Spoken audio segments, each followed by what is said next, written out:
Je suis le chef d'escadron Olivier Ozotte, je suis officier de cavalerie dans l'armée de terre française et je suis actuellement officier stagiaire à l'école de guerre. Et plus particulièrement, je m'occupe du sous-comité de la maison des éditions de l'école de guerre. Et bienvenue sur Art Info. Merci. Alors, comment définiriez-vous la ligne éditoriale des éditions de l'École de guerre? Alors, c'est une ligne éditoriale que je définirais sur trois piliers. En trois piliers, un pilier qui est le dialogue, c'est-à-dire que c'est un dialogue dans le sens où c'est un dialogue interne. Ce sont des militaires qui réfléchissent. Donc, quand ils réfléchissent souvent avec leur père et qui couchent sur papier leurs réflexions. C'est souvent pour eux les éditions de l'école de guerre, c'est souvent pour eux le premier pied à l'étrier dans le monde de l'édition pour pouvoir euh, concrétiser leurs réflexions, concrétiser leurs pensées et les publier. Et c'est aussi un dialogue externe parce que déjà parce que les éditions de l'école de guerre ne publient pas que des militaires, mais également des civils, et que c'est surtout une maison d'édition qui est tournée vers tout le monde. Le but n'est pas de diffuser une doctrine, de diffuser une pensée interne uniquement, mais bien de rayonner. Et ça, c'est le deuxième pilier, c'est le rayonnement. Il y a une vraie liberté de ton qui est donnée au sein des éditions de l'école de guerre, qui n'engage que l'auteur, qui n'engage pas l'armée, qui n'engage pas le ministère, alors qui évidemment est validé par un comité d'édition, mais ce n'est pas une doctrine officielle. Il y a des manuels de doctrine officielle dans les armées qui permettent de donner la pensée, de donner la manière officielle dont on doit se battre, dont on doit préparer la guerre. Les éditions de l'école de guerre, c'est autre chose, c'est vraiment diffuser, rayonner et faire rayonner la pensée stratégique militaire, euh, qu'elle soit orthodoxe ou qu'elle soit disruptive. Et le troisième pilier, c'est un pilier de réflexion qui est ancré sur l'histoire. Il y a des éditions originales, il y a des pensées originales qui sont éditées au sein de la maison d'édition de l'école de guerre, mais il y a aussi des republications. Il y a des rééditions comme des ouvrages du général Beaufre. On en a réédité un récemment et on va en rééditer un cet été. Il y a des relectures de Sun Tzu. Il y a cet ancrage fondamental dans l'histoire qui alimente la réflexion des stagiaires. Entre recherche académique et réflexion stratégique, quel équilibre cherchez-vous à maintenir? Alors, l'équilibre est généralement trouvé par les officiers, quand ce sont des officiers, ou même les écrivains civils qui sont édités chez nous par eux-mêmes.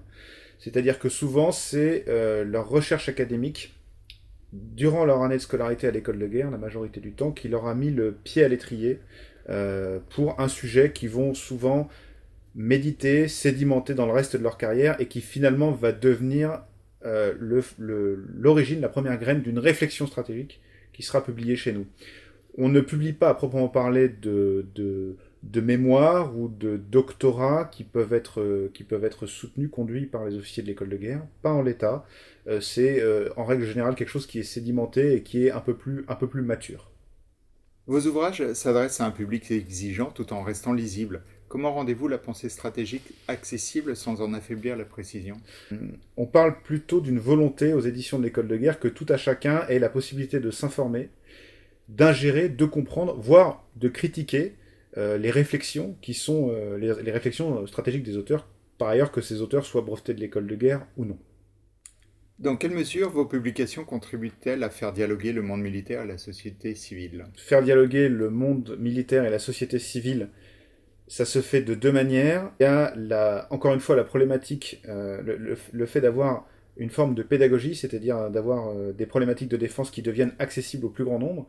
Là, je pense à un ouvrage très particulier qui est l'Atlas de l'école de guerre, qui est un ouvrage collégial, c'est-à-dire que plusieurs stagiaires de l'école de guerre, sous la direction de leur professeur, contribuent à cet ouvrage, qui est remis à jour tous les 2 ans, et qui véritablement a pour but de faire comprendre les grands enjeux stratégiques de défense au plus grand nombre à travers des cartes, à travers des photos, à travers des analyses. C'est tout simplement la collégialité de ceux qui écrivent. C'est-à-dire qu'encore une fois, nous n'éditons pas que des militaires, il y a aussi des civils qui viennent éditer chez nous, soit des civils qui ont été auditeurs libres au sein de l'école de guerre, soit des professeurs de l'école de guerre, soit tout simplement des gens qui connaissent les éditions de l'école de guerre et qui choisissent, à travers un sujet qui est lié à la stratégie, aux intérêts de défense dans leur ensemble, ou à la prospective ou à la réflexion stratégique, voire parfois même à une analyse un peu disruptive du comportement de la société civile au sein des conflits, et bien qui décide donc d'être édité au sein des éditions de l'école de guerre. Les conflits contemporains redéfinissent les notions de puissance, de sécurité et de rapport au temps. Comment vos auteurs abordent-ils ces mutations? Alors je dirais que les auteurs abordent ces mutations un peu comme les armées ont l'habitude de l'aborder, c'est-à-dire à travers une double exigence, qui est d'identifier les grandes tendances à ne surtout pas rater, qui sont souvent d'ailleurs des tendances techniques, technologiques, de bien garder en mémoire les grands principes de la guerre. C'est cette double exigence qui permet d'aborder sereinement la conflictualité, les enjeux de conflictualité à travers une société, à travers un monde très mouvant. On connaît les trois grands principes de guerre de Foch, qui sont l'économie des moyens, la liberté d'action et la concentration des efforts.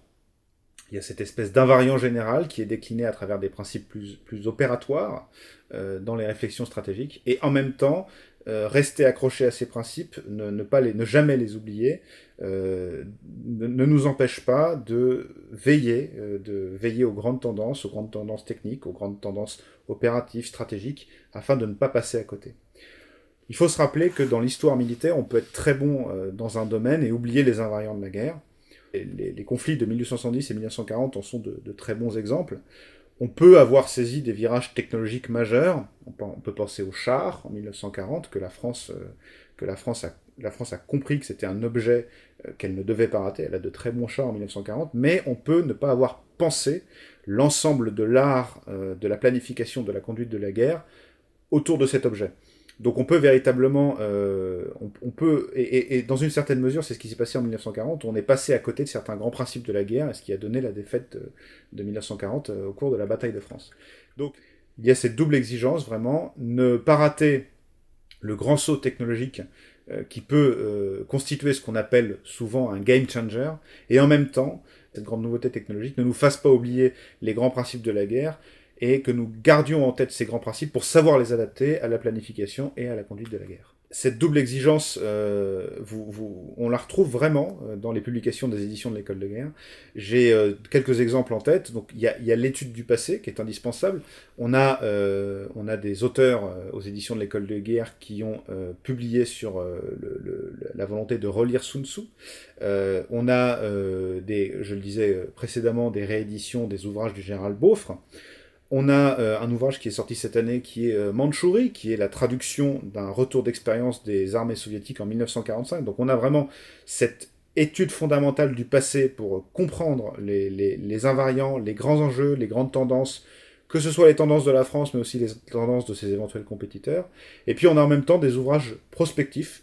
En ce moment sort Orage d'octet, qui évoque une lutte dans le cyber, dans l'espace cyber, une lutte à venir, alors qui évidemment est une fiction, entre la Biélorussie et la Pologne.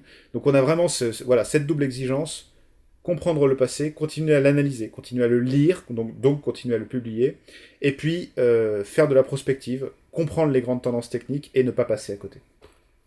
Comment vos publications peuvent-elles aider la société civile à dépasser une lecture binaire des conflits alors que les formes de guerre contemporaines sont devenues plus hybrides, plus diffuses et plus difficiles à décrypter?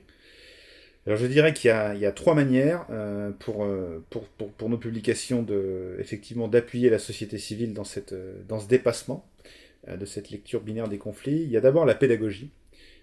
Quand je pense à la pédagogie, j'ai deux idées en tête. Donc pour moi, l'Atlas, c'est vraiment une façon pédagogique d'appréhender la complexité des guerres contemporaines, des enjeux de défense contemporains qui effectivement ne sont jamais binaires. Il y a aussi alors quelque chose qu'on va publier l'année prochaine, c'est une bande dessinée historique pour le coup, qui va nous parler de l'histoire de l'école de guerre, qui est un bon moyen aussi, à mon sens, à travers une publication très accessible, de comprendre l'histoire de l'école de guerre et donc de comprendre l'histoire de cette école, de sa connexion, de son branchement en quelque sorte avec la réflexion sur les grands enjeux stratégiques de la France, elle-même liée à son histoire militaire. Il y a aussi le choix des sujets, choisis par les publications de l'école de guerre. Et là, j'ai un exemple très précis en tête, qui est que cette année, on a publié un ouvrage qui s'appelle Le militaire et la cité, où un officier couche sur le papier sa réflexion sur le rôle du militaire dans la cité, son évolution, comment est-ce qu'il est un appui et aussi un précurseur du politique dans sa décision stratégique, et comment est-ce qu'il occupe une place dans la cité, et comment il conviendrait éventuellement de réfléchir à cette place du militaire au sein de la cité.